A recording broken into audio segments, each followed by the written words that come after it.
Assalamualaikum warahmatullahi wabarakatuh. Kami dari kelompok 4 ingin mempresentasikan hasil kerja kami yang berjudul Peran Guru sebagai Konselor dalam Bimbingan Belajar.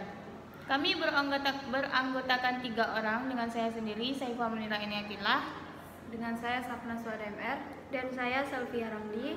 Baiklah, kami akan memulai presentasi kami yang akan dijelaskan pertama oleh Selvia Ramli. Pada Selvia Ramli, silakan.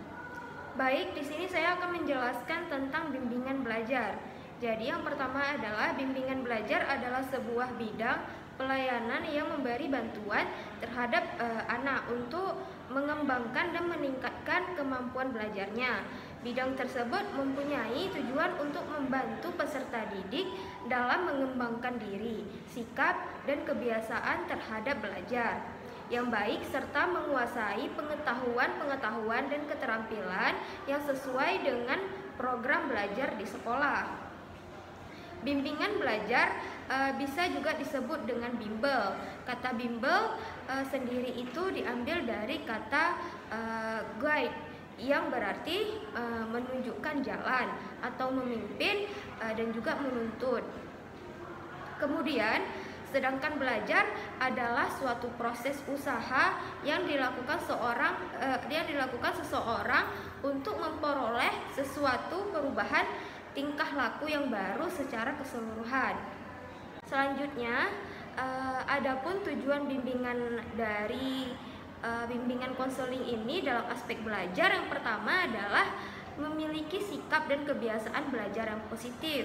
Misalnya, anak kebiasaan membaca buku, kemudian anak disiplin dalam belajar, kemudian memerhatikan semua materi pembelajaran, dan aktif dalam mengikuti semua kegiatan belajar yang diprogramkan. Kemudian yang kedua adalah memiliki motivasi yang tinggi untuk belajar.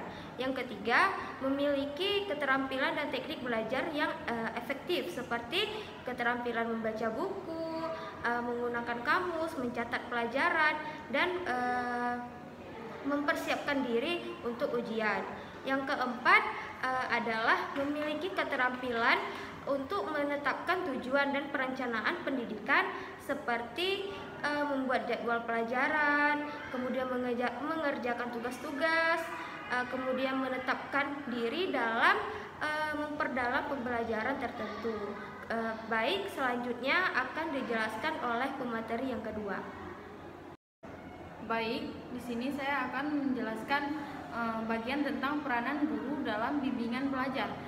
Yang kita ketahui bahwa guru itu merupakan sosok yang penting dalam pelaksanaan bimbingan belajar, karena gurulah yang paling dekat dengan peserta didiknya, dan guru juga yang mungkin dapat menemukan kesulitan-kesulitan pada peserta didiknya, karena gurulah yang mengetahui bagaimana perkembangan-perkembangan yang dialami pada peserta didiknya. Guru ini sebagai bimbingan dituntut untuk mengadakan pendekatan bukan saja melalui pendekatan instruksional, akan tetapi dibarengi dengan pendekatan yang bersifat pribadi itu. Jadi dalam setiap proses belajar mengajar berlangsung dengan pendekatan pribadi semacam ini, guru akan secara langsung mengenal dan memahami murid-muridnya secara lebih mendalam sehingga dapat memperoleh hasil belajar yang optimal. Guru mempunyai hubungan juga yang erat dengan peserta didiknya sehingga dapat memahami bagaimana kondisi peserta didiknya. Dengan demikian, guru dapat mengarahkan minat dan semangat belajar peserta didiknya sehingga tercapailah hasil yang efektif dan efisien.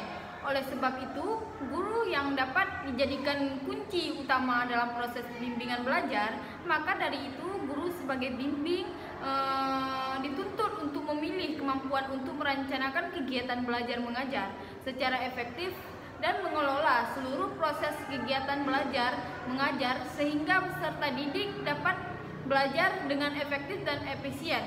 Menurut Percival Huston dalam bukunya The Guidance Question Education, guru yang dapat berperan sebagai bimbingan yang efektif adalah guru yang memiliki kemampuan kelebihan dalam segala mengajar bidang studi. Itu yang pertama, dalam menimbulkan minat dan semangat dalam bidang studi yang diajarkan. Yang kedua itu ada memiliki kecakapan sebagai pemimpin murid. Yang ketiga, dapat menghubungkan materi pelajaran dalam pekerjaan praktis. Sekian dari penjelasan saya, selanjutnya akan dilanjutkan oleh kawan saya. Baiklah, saya akan menjelaskan tentang fungsi bimbingan. Hadirnya bimbingan dalam proses belajar tentunya sangat berpengaruh sekali bagi peserta didik. Bimbingan secara keseluruhan dapat berfungsi membantu dan menunjang ke arah kemajuan dan tercapainya suatu kemauan bagi peserta didik dalam proses belajar yang dijalankan tersebut. Fungsi utama bimbingan adalah membantu peserta didik dalam memecahkan masalah-masalah pribadi maupun sosial yang berkaitan dengan pendidikan. Tidak hanya pendidikan, ini juga nyangkut dengan pembelajaran yang akan menghasilkan perkembangan berbagai potensi dari peserta didik. Ada 4 macam fungsi bimbingan yang meliputi preservatif, preventif, kuratif, dan rehabilitasi. Yang pertama yaitu preservatif, yaitu dapat memelihara dan membina suasana dan situasi yang baik dan tetap diusahakan terus bagi lancarnya belajar mengajar.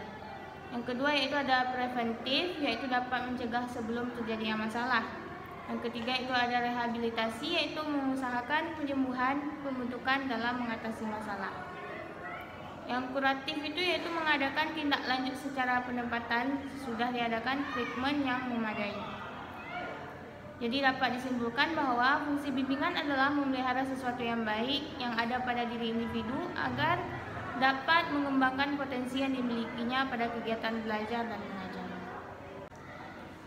Demikian yang dapat kami sampaikan, lebih dan kurang kami minta maaf. Wabillahi taufiq wal hidayah. Wassalamualaikum warahmatullahi wabarakatuh.